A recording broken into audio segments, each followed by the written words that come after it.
ప్రార్థన చేసుకుందామండి. పరిశుద్ధుడా పరిశుద్ధుడా పరలోకంలో ఉన్న మా తండ్రి, మీ పవిత్రమైన నామానికి వందనాలు, కృతజ్ఞతాస్తుతులు నాయన.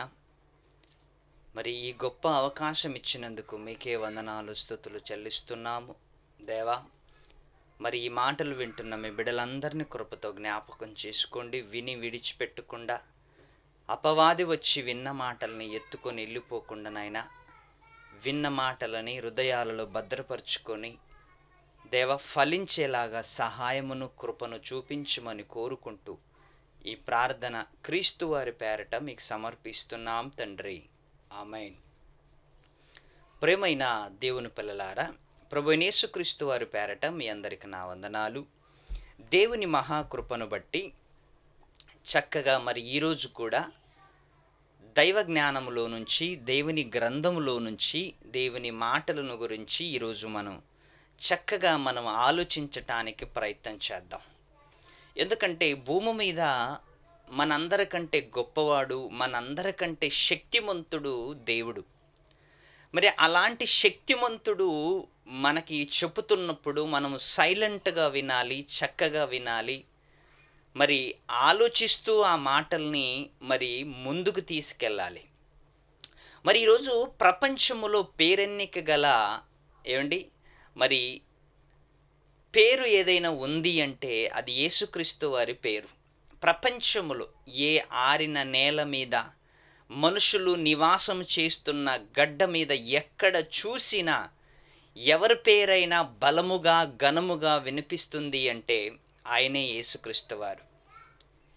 నేను మిగతా వాళ్ళ విషయంలో మాట్లాడటం లేదు, కానీ యేసుక్రీస్తు వారి విషయంలో నేను మాట్లాడుతున్నాను. యేసుక్రీస్తు వారి విషయంలో ఎందుకు మాట్లాడాలి అంటే, ఆయన చేసిన త్యాగాన్ని బట్టి, ఆయన చేసిన గొప్ప సాహసాన్ని బట్టి ఈరోజు మనము క్రైస్తవులుగా మారాము, క్రైస్తవులని పిలువబడుతున్నాము, క్రైస్తవులని ఈరోజు మనల్ని గుర్తిస్తున్నారు అంటే ఆయన చేసిన త్యాగం ప్రియులారా.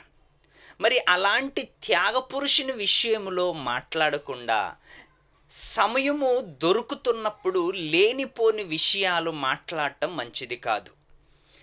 వేరే వ్యక్తుల గురించి మాట్లాడటం మంచిది కాదు, వేరే సమాజం గురించి మాట్లాడటం మంచిది కాదు. ఎందుకంటే దేవుడు వాక్యాన్ని చెప్పటానికి అవకాశం ఇచ్చినప్పుడు అవకాశములో చక్కటి సత్యాన్ని బోధించటానికి ప్రయత్నం చేయాలి.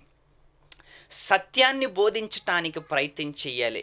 చాలామంది మన వాళ్ళు, నా సహోదరులు, నాకంటే పెద్దవారు, సమయము వచ్చింది కదా అని, సమయం ఇచ్చారు కదా అని కల్పనా కథలు బోధించటానికి, ఇరుగు పొరుగు వారి కుటుంబాల విషయాలలో మాట్లాడుకుంటూ, ఇరుగు పొరుగు వారి భార్యాభర్తల విషయాలలో మాట్లాడుకుంటూ కాలాన్ని వృధా చేస్తున్నారు ప్రియులారా.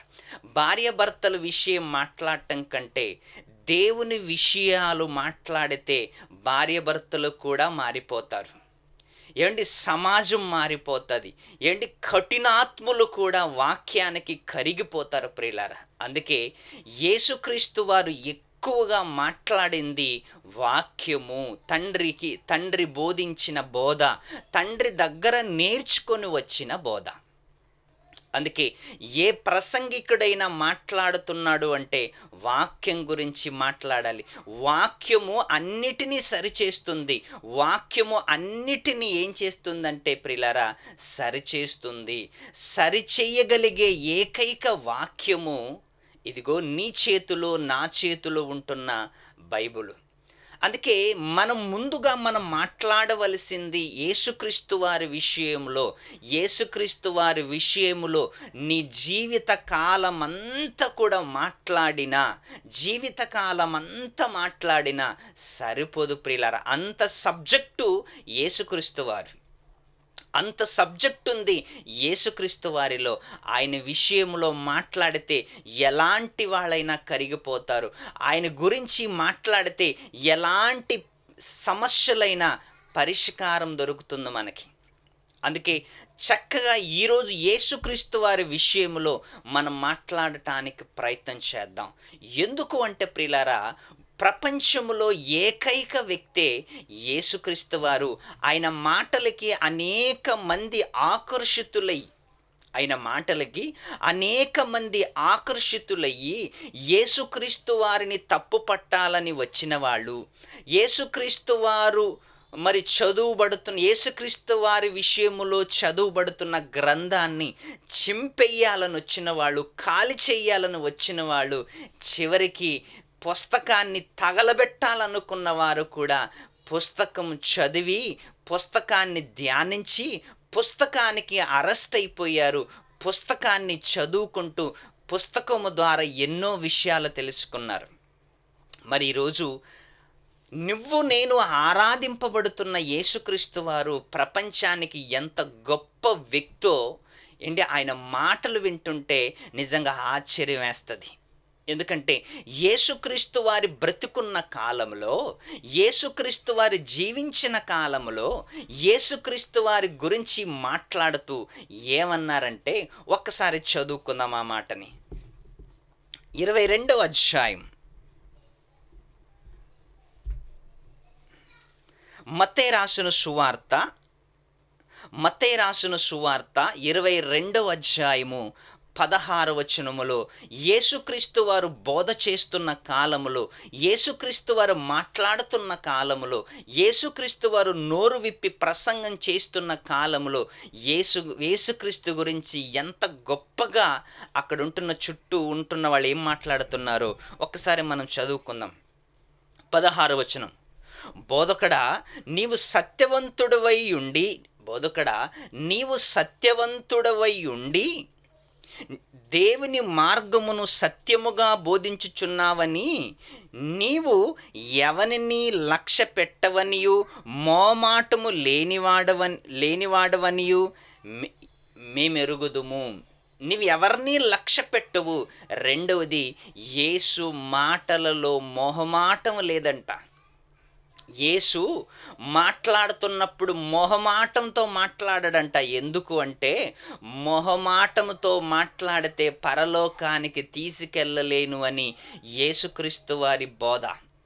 మొహమాటముతో మాట్లాడితే ఎవరినీ రక్షించుకోలేను. ఎందుకంటే మొహమాటముతో ఎప్పుడు మాట్లాడతారంటే తాను చేసినది సమాజానికి నచ్చనప్పుడు మనుషులకి నచ్చేలా మాట్లాడేవాడే మొహమాటంతో మాట్లాడేవాడు. ఇంకపోతే ఎప్పుడైనా మాట్లాడుతున్నప్పుడు మొహమాటముతో మాట్లాడకూడదు. నీ ఎదుటుగా ఎవరు కూర్చున్నా, నువ్వు ప్రసంగం చేస్తున్నప్పుడు నీ ముందు ఎవరు కూర్చున్నా, నీ భార్య అయినా, నీ పిల్లలైనా, నీ తల్లిదండ్రులైనా, నీ అన్నదమ్ములైనా, అక్క చెల్లెండ్రులైనా, బంధువులైనా, రక్త సంబంధికులైనా, నీవు వాక్యం చెప్పుతున్నప్పుడు నీ ముందు ఎవరు కూర్చున్నా మొహమాటం లేకుండా మాట్లాడాలి.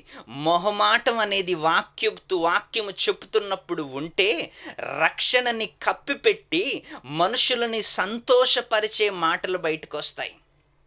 అందుకే రక్షణను నిర్లక్ష్యం చేయకుండా, రక్షణను కప్పిపెట్టకుండా, రక్షణను గురించిన మాటలు అనర్గళంగా నువ్వు మాట్లాడాలి అంటే, అనర్గళంగా నువ్వు సత్యం గురించి మాట్లాడాలి అంటే నీకు మొహమాటం ఉండకూడదు. ముఖ్యంగా అదే యేసుక్రీస్తు వారికి లేదు అంటున్నారు వాళ్ళు. బోధకుడా నువ్వు మొహమాటం లేకుండా మాట్లాడుతున్నావు, ఎవరిని లక్ష్య పెట్టడం లేదు. నువ్వు సత్యవంతుడవై ఉండి ఎవరిని లక్ష్య పెట్టువు, మొహమాటం లేకుండా మాట్లాడుతున్నావు. తీర్పు తీర్చే జడ్జి గారు మొహమాటంతో అయ్యో నా బంధువులు, నా రక్త సంబంధికులు, నా వాళ్ళు అని జడ్జికి ఇలాంటి ఫ్యామిలీ ఫీలింగ్ వచ్చిందనుకోండి, జడ్జి గారికి ఫ్యామిలీ ఫీలింగ్ వస్తే జడ్జిమెంట్ చేయలేడు. ఆపరేషన్ చేస్తున్న డాక్టర్కి అయ్యో నా వాళ్ళు అనుకున్నప్పుడు సరి అయిన ఆపరేషన్ చేయలేడు. ప్రియులారా, ఆపరేషన్ జరగదు, జడ్జిమెంట్ జరగదు. ఎప్పుడు జడ్జిమెంట్ జరుగుతుంది, ఎప్పుడు ఆపరేషన్ జరుగుతుందంటే మాట్లాడుతున్నప్పుడు మొహమాటం లేకుండా న్యాయానికి లోబడి సత్యాన్ని ప్రకటించటానికి నిలబడిన వాళ్ళే. న్యాయానికి, సత్యానికి, ఇవన్నిటికీ కట్టుబడి ఉన్నవాళ్లే సరి అయిన న్యాయం చేస్తారు అని బైబిల్ మనకి ఘోషిస్తుంది ప్రియులారా. అందుకే యేసుక్రీస్తు వారు తన మాటల్లో మొహమాటం కనిపించటం లేదు అంటే ఆయన ఇంతకి ఎవరు తెలుసా? ఆయన ఇంతకి ఎవరు అంటే నిజమైన లోకానికి వచ్చిన ఏకైక గురువు. ఆయన ఏకైక గురువు. ప్రపంచములో గురువు అనే ఒక బిరుదు యేసుక్రీస్తు వారికి వచ్చిందంటే ప్రపంచములో ఎవరికి రాని బిరుదు యేసుక్రీస్తు వారికి. ఆయనే మాట్లాడుతున్నాడు. ఒక్కసారి ఆ మాటను చదువుకుందాం. ఆ మాటను చదువుకొని ముందుకెళ్దాం. మత్తయి రాసిన సువార్త 23వ అధ్యాయం 10వ వచనంలో ఒక్కసారి మనము చదువుకోగలిగితే ఎంత అద్భుతమైన మాట. 10వ వచనం, మత్తయి రాసిన సువార్త 23వ అధ్యాయము 10వ వచనం. మరియు మీరు గురువులని పిలువబడవద్దు. అండి, యేసుక్రీస్తు వారు తన నోటి ద్వారా మాట్లాడుతూ ఏమంటున్నాడు అంటే, అక్కడుంటున్న సమాజానికి సందేశం ఏమందిస్తున్నాడు అంటే, మీరు గురువులని పిలువబడవద్దు, క్రీస్తు ఒక్కడే మీకు గురువు. క్రీస్తు ఒక్కడే మనకు గురువు. మనకి గురువు అనేవాళ్ళు ఎవ్వరు లేరు ప్రియులారా, ఎవరు ఉండకూడదంట. ఎందుకంటే ప్రపంచానికి గురువు ఏకైక వ్యక్తి ఎవరు అంటే యేసుక్రీస్తు వారు. ఆ గురువు గారు మాట్లాడుతున్న మాటలు, ఆ గురువు గారు బోధించిన బోధలు ఈరోజు ప్రపంచం అంతటిని తలక్రిందులు చేసేస్తున్నాయి. ప్రపంచం అంతటిని ఆకర్షిస్తున్నాయి. అంటే నిజంగా గురువు గారు బోధించిన బోధలు ఎలాంటివి? ఏంటి, గురువు గారికి ఉన్న లక్షణాలు ఎలాంటివంటే, ఒక గురువు గారికి ఉండవలసిన లక్షణాలు ఏంటివంటే మొహమాటం లేకుండా పాఠం చెప్పాలి. గురువు గారుకున్న లక్షణాలు ఏంటంటే మొహమాటం లేకుండా పాఠం చెప్పాలి. స్టూడెంట్ భవిష్యత్తుని ఉద్దేశించి పాఠాలు చెప్పాలి. రెండవది, లంచాలు తీసుకోలేని వాడై ఉండాలి. ఎందుకంటే లంచానికి లోబడి లంచం తీసుకొని ఒకవేళ నువ్వు స్కూల్ దగ్గరకు వచ్చి పాఠాలు చెప్పాలనుకుంటే చెప్పలేవు. గురువు అయితే లంచాలు తీసుకోకుండా ఉండాలి. స్టూడెంట్ భవిష్యత్తు మేలు కోరి మొహమాటం లేకుండా చెప్పాలి. పాఠాలు చెప్పటానికి గురువు గారికి అన్నీ తెలిసి ఉండాలి. పాఠాలు చెప్పటానికి గురువు గారికి గురువు అనే పదము నువ్వు పొందావంటే, నువ్వు గురువు అని పిలువబడుతున్నావు అంటే, నువ్వు గురువు అని నిన్ను పిలుస్తున్నారు అంటే సగం వస్తే ఎలా గురువు అవుతాడు? సగం వచ్చే వారిని గురువు అనరు, హాఫ్ నాలెడ్జ్ గాడు అంటారు. ఏమంటే సగం పాఠాలు నేర్పించేవాడు గురువు ఎలా అవుతాడు? ఏదో కాపీ కొట్టి నేర్పేవాడు గురువు ఎలా అవుతాడు? ఏమంటే ప్రకృతిని చూసి చెప్పేవాడు గురువు ఎలా అవుతాడు? గురువు ఎవరు అంటే ప్రకృతిని కలిగించిన ఆయన గురువు అవుతాడు. ప్రకృతిని కలిగించిన ఆయన ప్రకృతి గురించి మాట్లాడితే బాగుంటుంది. సర్వాన్ని ఎరిగిన ఆయన కాలానికి శకపురుషుడు, కాలం గురించి గురువుగారు మాట్లాడితే బాగుంటుంది. ఏంటి, ఈరోజు గురువులందరూ కూడా, ఈరోజు మాస్టర్లందరూ కూడా, గురువులు అనే వాళ్ళందరూ కూడా ఈరోజు ఏదో తాము నేర్చుకున్న చిన్న సబ్జెక్టుల పైన మాట్లాడుతూ, అందులో కూడా సగం స్టూడెంట్ ఫెయిల్ అవుతుంటారు, సగం స్టూడెంట్ పాస్ అవుతుంటారు. ఒక గురువు గారు మాట్లాడుతున్నారు అంటే, ఒక గురువు గారు బోధ చేస్తున్నాడు అంటే సర్వసత్యము తెలిసిన వాడై ఉండాలి. ఈరోజు మన భారతదేశంలో ఒక రోజు ఉందండి, గురు పూర్ణిమ అని ఒక రోజు ఉంది. మనందరికీ తెలుసు. అది భారతదేశంలో గురువుకిచ్చే సాంప్రదాయం, గురువుకిచ్చే ఒక గౌరవం ఏంటంటే, అయ్యో టీచర్స్ డే. గురువుకున్న రోజు అది. గురువుకు ఒక రోజు కేటాయించింది ప్రపంచం. కానీ ఆ గురువులందరినీ ఒక దగ్గర కూర్చోబెట్టి, మన యేసుక్రీస్తు వారి దగ్గర కూర్చోబెడితే ఏ గురువు కూడా పనికిరాడు. ఎంతో మంది గురువులనేవాళ్ళు, గురువులనే పిలువబడిన వాళ్ళు అందరూ యేసుక్రీస్తుని స్ఫూర్తిగా తీసుకున్నారు. ఆయన మాటల్ని స్ఫూర్తిగా తీసుకున్నారు. ఎంతమంది గురువులనైనా మీరు పిలవండి ఒక్కసారి, ఎంతమంది గురువులనైనా మీరు ఆలోచించండి ఒక్కసారి. అందరూ యేసుక్రీస్తు పాదాల దగ్గరే కూర్చోవాలి. అందరూ యేసుక్రీస్తు పాదాల దగ్గరే కూర్చోవాలి. యేసుక్రీస్తు వారు మాట్లాడిన మాటలే సమాజానికి నేర్పించాలి. ఆయన ఎలా మాట్లాడాడంట? మొహమాటం లేకుండా మాట్లాడాడు. స్టూడెంట్ దగ్గర మొహమాటము చూపించావనుకో ఒక్కడు పాస్ కాడు. ఒక గురువు గారు బోధించే బోధ లక్షణములు ఏంటంటే ప్రియులారా, ప్రపంచానికి సత్యాన్ని బోధించాలి అంటే, ప్రపంచానికి సత్యం గురించి మాట్లాడాలి అంటే ఆయనే ఏకైక గురువు. ఏమంటుంది బైబిల్? మరియు మీరు గురువులని పిలువబడవద్దు, ఎందుకంటే మీకు సరిగ్గా రాదు, మీకు బోధ చేయటం రాదు, సరిగ్గా బోధ చేయటం మీకు రాదు. ఎందుకంటే మీరు గురువులను ఎందుకు పిలువబడద్దు అంటున్నాడు అంటే, మీకు అంతంతగా ఏమీ తెలీదు, అంతగా మీకేం తెలీదు. ఆకాశంలో ఏముందో చెప్పమంటే చెప్పలేరు, భూమి లోతుల్లో ఏముందో చెప్పమంటే చెప్పలేరు, ఈ భూమి ఎంత విస్తరణ అని చెప్పమంటే చెప్పలేరు, నీటి లోతు ఎంత అంటే చెప్పలేరు. ఎందుకంటే ప్రకృతి గురించి మాట్లాడాలన్నా, ఈ జీవజలము గురించి మాట్లాడాలన్నా, ఆకాశము గురించి మాట్లాడాలన్నా, ప్రకృతి వైపరీత్యాల గురించి మాట్లాడాలన్నా, ప్రకృతిలో ఏముందో మాట్లాడాలన్నా, అది ప్రకృతిని కలిగించిన ఏకైక గురువుగారు నువ్వు నేను నమ్మిన యేసుక్రీస్తు వారు. అలాంటి వ్యక్తి, అలాంటి శక్తిమంతుడు మాట్లాడుతున్నప్పుడు మొహమాటం లేకుండా మాట్లాడుతున్నాడంట ఆయన. మొహమాటం ఉండకూడదు. పిల్లల భవిష్యత్తు బాగుండాలి అంటే మొహమాటం లేకుండా మాట్లాడాలి. రెండవది, భూమి మీద మీరు ఎవరు గురువులని పిలువబడవద్దు. మీరు అసలు గురువులు కాదు. క్రీస్తు యేసు ఒక్కడే నిజమైన గురువు. క్రీస్తు యేసు ఒక్కడే నిజమైన గురువు. ఆ గురువు దగ్గర తరబీదు పొందిన వాళ్ళు ఎవరో తెలుసా? అపోస్తులు. ఆ గురువు దగ్గర తరబీదు పొందిన వాళ్ళు అపోస్తులు. ఆ అపోస్తులకి యేసుక్రీస్తు వారు ఎంత మంచి ట్రైనింగ్ ఇచ్చాడు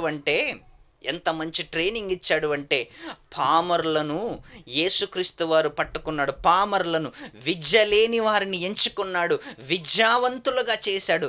అది గురువుకున్న లక్షణం ఏంటంటే, విద్య లేని వారిని తీసుకొని విద్యావంతులుగా చేయటం, పామరులను తీసుకొని పండితులుగా చేయటం, పనికిరాని వాళ్ళని తీసుకొని పనికొచ్చే వాళ్ళనిగా చేయటం, అదే గురువుకున్న లక్షణం. పనికొచ్చే వారిని తీసుకొని పనికి రాకుండా చేసేదే ఈరోజు సమాజపు గురువుల లక్షణం. బాగున్న వారిని చెడగొట్టేదే గురువుల లక్షణం. స్కూలుల్లో ర్యాగింగులు ఇవన్నీ ఎందుకు జరుగుతున్నాయంటే, గురువు ఇచ్చే శిక్షణ బాగులేక. ర్యాగింగ్లు జరుగుతున్నాయి, యాసిడ్లు పోసుకుంటున్నారు, స్టూడెంట్లు ఆత్మహత్యలు చేసుకుంటున్నారు, స్టూడెంట్లు ట్రైన్ కింద పడి చచ్చిపోతున్నారు, స్టూడెంట్లు పేరు మీద లవ్ అనే పేరు మీద, ప్రేమ అనే పేరు మీద ఈరోజు ఎన్నో అవాచ్య కార్యక్రమాలు జరుగుతున్నాయి. అంటే గురువు గారు చెప్పిన బోధ శిష్యుడికి అర్థం కాలేదు. గురువు గారు మాస్టర్ చెప్పిన సబ్జెక్టు స్టూడెంట్కి అర్థం కాలేదు కాబట్టి జీవితంలో ఫెయిల్ అయ్యాడు, సబ్జెక్ట్లో ఫెయిల్ అయ్యాడు, లోకంలో ఫెయిల్ అయ్యాడు, సమాజంలో ఫెయిల్ అయ్యాడు. అన్ని రకాలుగా ఫెయిల్ అయిపోయిన వాళ్ళు దొరుకుతున్నారు, కానీ సక్సెస్ అయిన వాళ్ళు చాలామంది, నూటికి ఎక్కడో ఒక్కరో ఇద్దరు, నూటికి ఒకరో ఇద్దరు సక్సెస్ అవుతున్నారు. కానీ నిజముగా దేవుడిచ్చిన ఈ జ్ఞానాన్ని బోధించటానికి ఏకైక గురువు మన యేసుక్రీస్తు వారు. ఆయన దగ్గరున్న వాళ్ళు, ఆయన్ని ప్రేమించిన వాళ్ళు, ఆయన మాటకి లోబడి నడుచుకుంటున్న వాళ్ళు ఎలాంటి వారంటే, పడిపోయిన వారు కూడా బాగయ్యి ఏమంటే డ్రగ్స్కి అలవాటు పడిన వాళ్ళకు కూడా డ్రగ్స్ మానేసి, తాగుటకు అలవాటు పడిన వాళ్ళు తాగటం మానేసి, అన్ని రకాలైన అలవాట్లకు అలవాటైపోయిన వాళ్ళు దేవుడిలోకి వచ్చిన తర్వాత ఒక నిజమైన బ్రతకటానికి సిద్ధపడ్డారు అంటే వాళ్ళకి నేర్పించిన గురువు ఎవరు అంటే యేసుక్రీస్తు వారు. ప్రియులారా, వాళ్ళకి నేర్పించిన గురువు ఎవరు అంటే యేసుక్రీస్తు వారు. ఆ గురువు మాట్లాడిన మాటలు వినే ప్రపంచమంతా మారిపోతుంటే ఈరోజు ప్రపంచానికి మార్గదర్శిగా ఉన్నవాళ్ళు, ఈరోజు ప్రపంచానికి మార్గదర్శకులుగా అని పిలువబడుతున్న వారు వీళ్ళందరూ వట్టివాళ్ళు, ఉత్తువాళ్ళు. అందుకే యేసుక్రీస్తు వారికి ఏం తెలుసు అని మనం ఆలోచిస్తే, యేసుక్రీస్తు వారికి ఏం తెలీదు అని నీవు అడుగు. అన్నీ తెలుసు ఆయనకి. యేసుక్రీస్తు వారికి అన్నీ తెలుసు. ఏది ఎక్కడుందో ఆయనకి తెలుసు, ఎక్కడ ఏం దొరుకుతుందో ఆయనకి తెలుసు, ప్రపంచంలో ఏ మూలకి ఏముందో ఆయనకి తెలుసు. అలాంటి ఆయనే గురువు అయితేనే బాగుంటుంది. సగం తెలిసిన వాడు మనకి పాఠాలు చెప్తే మన జీవితం కూడా సగంలోనే సంకనాకిపోద్ది. మన జీవితం కూడా సగంలోనే పాడైపోద్ది. అందుకే మనకు గురువుగా ఉండాలి అంటే అన్నీ తెలిసిన వాడై ఉండాలి. ఒకానొక సందర్భములో యేసుక్రీస్తు వారు ఏం మాట్లాడుతున్నాడో ఒకసారి మత్తయి రాసిన సువార్త 17వ అధ్యాయం, మత్తయి రాసిన సువార్త 17వ అధ్యాయము 27వ వచనాన్ని ఒక్కసారి మనం చదువుకోగలిగితే ఎంత అద్భుతమైన మాటని యేసుక్రీస్తు వారు బోధించారు. ఎంత అద్భుతమైన మాట మరి పేతురు గారికి యేసుక్రీస్తు వారు చెప్తున్నారు. ఒక్కసారి మనం ఆలోచిద్దాం. మత్తయి రాసిన సువార్త 17వ అధ్యాయం 27వ వచనం. అయినను మనము వారికి అభ్యంతరము కలుగు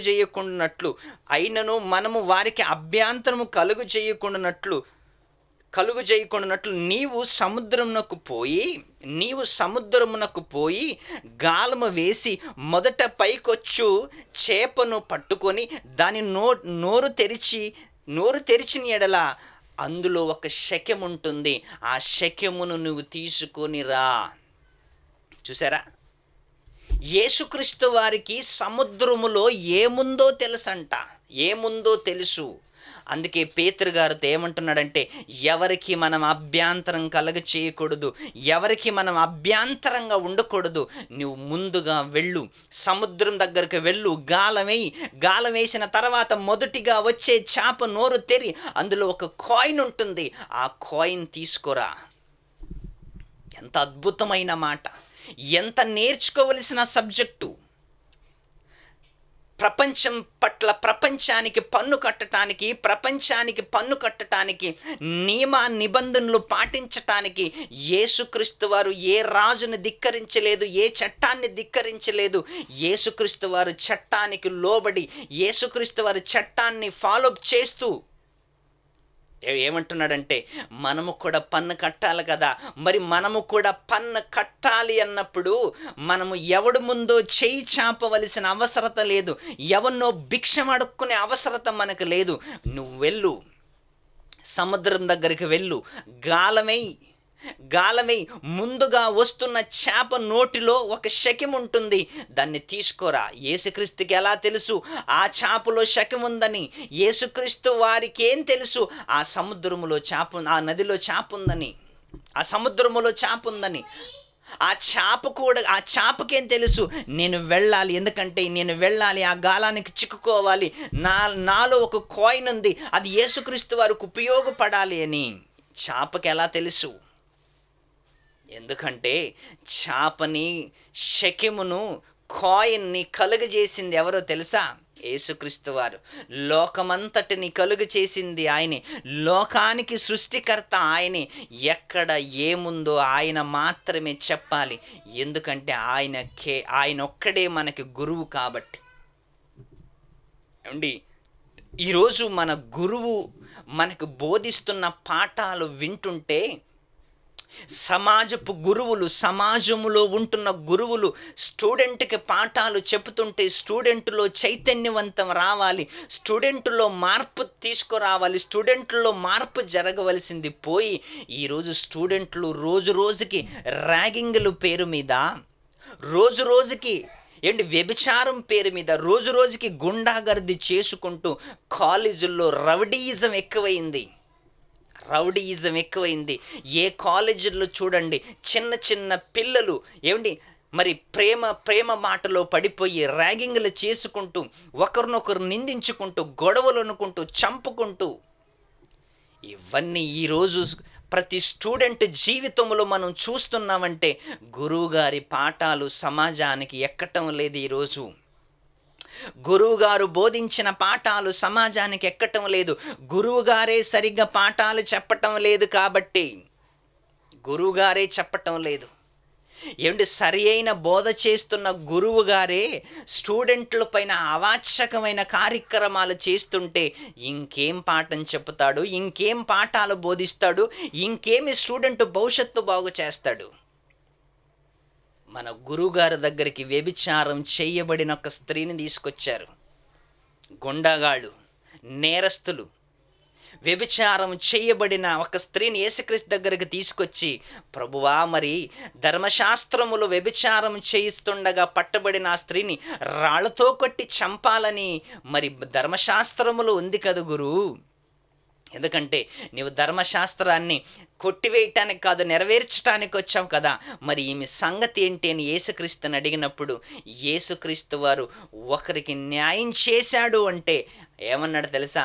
మీలో పాపము లేనివాడు మొదటగా ఆమె మీద రాయి వెయ్యాలి. వాళ్ళ పాపాల గురించి యేసుక్రీస్తుకి ఏం తెలుసు? వాళ్ళు ఎక్కడ పాపాలు చేశారో యేసుక్రీస్తుకి ఏం తెలుసు? వాళ్ళు ఏ మూలకు పాపాలు చేశారు యేసుక్రీస్తుకి ఏం తెలుసు? వాళ్ళకు ఒకటే తెలుసు, ఈమె పాపం చేసిందని తెలుసు. యేసుక్రీస్తు గారికి ఇంకొకటి తెలుసు, మీరు కూడా పాపం చేశారని. అందుకే వాళ్ళందరూ కూడా చిన్నవాడు మొదలుకొని పెద్దవాడు వరకు అందరూ కూడా రాళ్ళు కింద పడేసి వెళ్ళిపోయారు. అంటే వారి భవిష్యత్తు యేసుక్రీస్తు వారికి తెలుసు. వారి భవిష్యత్తు యేసుక్రీస్తు వారికి తెలుసు కాబట్టి మీరు కూడా ఒకవేళ పాపము చేయకపోతే రాయి వేయండి అన్నాడు ఆయన. ఒకసారి ఆలోచించండి ప్రియులారా, యేసుక్రీస్తు వారికి ప్రకృతిలో అన్ని విషయాలు తెలుసు. యేసుక్రీస్తుకి ప్రకృతిలో అన్ని విషయాలు తెలుసు, సర్వసత్యము తెలుసు. ఏ వస్తువు ఎక్కడుందో, ఏ వస్తువు ఎక్కడ దొరుకుతుందో, బంగారం ఎక్కడుందో, వజ్రాలు ఎక్కడున్నాయో, చేపలు ఎక్కడున్నాయో అన్ని యేసుక్రీస్తు వారికి తెలుసు. ఒకరోజు పేతురు గారు, యోహాను గారు అందరూ చేపలు పట్టడానికి వెళ్ళారు. అందరూ చేపలు పట్టడానికి వెళ్ళారు. రాత్రంతా కష్టపడ్డారు. ఒక్క చేప కూడా దొరకకుండా నిరాశతో తిరిగి వచ్చారంట. ఒక్క చేప కూడా దొరకలేదు. నిరాశతో తిరిగి వచ్చినప్పుడు యేసుక్రీస్తు వారు వచ్చారు. ఏంటి చేపలు దొరకలేదా అని అడిగాడు. అప్పుడు వాళ్ళు ఏమన్నారంటే, లేదు ప్రభువా, రాత్రంతా కష్టపడ్డాం ప్రభువా, ఒక్క చేప కూడా దొరకలేదు ప్రభువా అంటే యేసుక్రీస్తు వారు ఏమన్నారంటే, ఇప్పుడు వల వెయ్యండి అన్నాడు.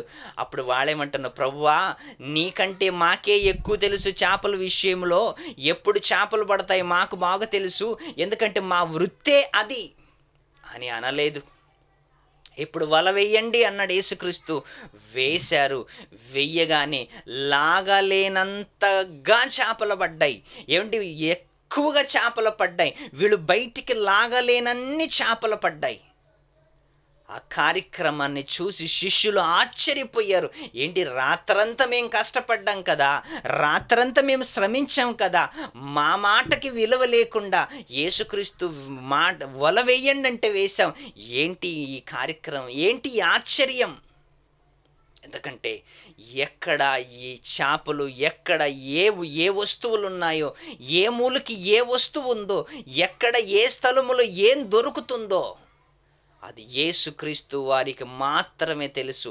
అందుకే మీరు గురువులని పిలువబడవద్దు, మీకేమి తెలీదు అంటున్నాడు. మీకేం తెలీదు, మీకు సగం సగమే తెలుసు. ఆ సగం కూడా ఏం తెలుసు అంటే, ఇదిగో కనిపించే చెట్ల గురించి రాసుకున్నారు, కనిపించే పండ్ల గురించి రాసుకున్నారు, కనిపించే వస్తువుల గురించి రాసుకున్నారు, కనిపించేవన్నిటిని గురించి రాసుకొని వాటి గురించే పాఠాలు చెప్తారు. కానీ కనిపించని లోకం, పరలోకం గురించి పాఠశాలలో ఎవరైనా చెప్తున్నారా? కనిపించని నరకం గురించి ఏ పాఠశాలలో అయినా చెప్తున్నారా? కనిపించని దేవుడు గురించి ఏ పాఠశాలలో అయినా నేర్పిస్తున్నారా? కనిపించని వస్తువులు మనము ఈరోజు పాఠ్యపుస్తకాల్లో ఎందుకు ఎక్కించటం లేదంటే, వాళ్ళకే తెలియనప్పుడు వాళ్ళేం ఎక్కిస్తారు పాఠ్యపుస్తకంలో?